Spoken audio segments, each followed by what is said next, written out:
How is the re-election of Donald Trump to be the next president of the United States and commander-in-chief of the American military, how is that going to impact Israel? Hi, this is Joel Rosenberg, founder and editor-in-chief of All Israel News. I'm here with the All Israel News team, and I want to just give you some analysis of where I think this is going. First of all, it's a huge victory. I mean, it's historic, it's stunning, and the world is stunned. Interestingly enough, Israelis overwhelmingly supported Donald Trump in his re-election. 66% of Israelis wanted Trump to be re-elected, according to the most recent poll published or reported on an Israeli network here, TV network. 66% of Israelis, 2/3 of Israelis wanted Trump, only 17% wanted Kamala Harris. That's almost a 50-point gap between Israeli support for Trump and Harris. So there was no question in Israeli minds that Donald Trump isn't a Nazi, he's not a fascist, he's not, a horrible person that's going to bring more death and destruction into the Middle East. Israelis believe that Donald Trump is the most pro-Israel president in history, and that Trump will have Israel's back and will help bring peace and security to the Middle East. And they didn't believe this of Kamala Harris. The question is, what are the implications now? There are several things. First thing is, the most important thing I would say is, I am getting the sense from my sources that Trump is signaling to Israeli Prime Minister Benjamin Netanyahu that he wants this war between Israel and Hamas and Israel and Hezbollah to be over, to be done by the time Trump takes office in late January of 2025. Okay, so that's only a few months away. Trump made a big point during the campaign that he doesn't want wars, he wants to end war. That's part of his brand now, that he doesn't want to be part of fomenting new dangers and troubles, but he wants to bring an end to it. American voters trusted him and said, yes, multiple polls in the United States showed that, and including exit polls on election day, that Americans believe that Trump was the best person to end these wars in the Middle East and bring more peace and security for America first, but also obviously for America's allies, Israel and the Arab world. So what does that mean? It means that Trump is sending the signal to Netanyahu and the Israeli government, finish.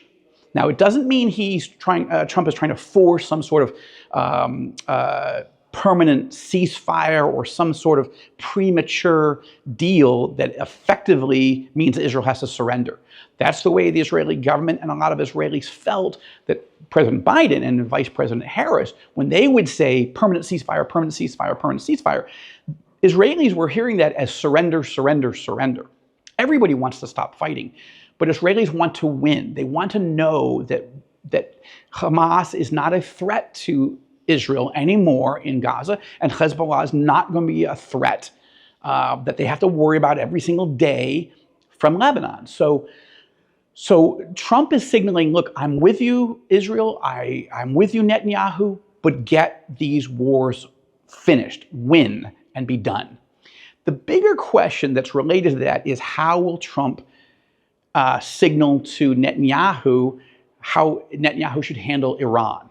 I don't know this, and I want to be honest with you that I don't know. There's a couple options.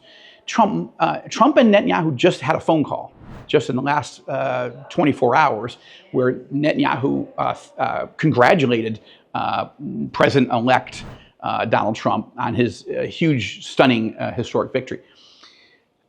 What's interesting is what we don't know about that phone call. Did they talk substance? We know they talked a little bit about Iran, and one possibility is that Trump told him, look, get these wars over with so I can come in and give my inaugural address right on the day of my inauguration and say, I'm already ending wars in the world. I'm bringing peace and security to the Middle East. That's what he wants to say. That's what his brand is. So I'm sure that's part of what got talked about. But the question is, did he give Netanyahu the green light? Go do what you have to do to decapitate the Iranian regime or take out, take out and destroy and neutralize the Iran nuclear program, but be done with it by the time I take office. That's one possibility. But there's another possibility in which Trump said to Netanyahu, finish with Hezbollah, finish with Hamas. You got a couple months, do it. I'll resupply you with all the weapons and missile interceptors and everything that you need. But why don't you wait and don't do more with Iran unless they attack you? If they attack you, do what you got to do. But if they don't, let's work together on crafting a strategy to put the squeeze on Iran again economically, so that Iran will surrender their nuclear program and not accelerate it and break out and get the bomb. So I don't know the answer, but I do know that Trump doesn't want a big new war in the Middle East, and that's important for you to know.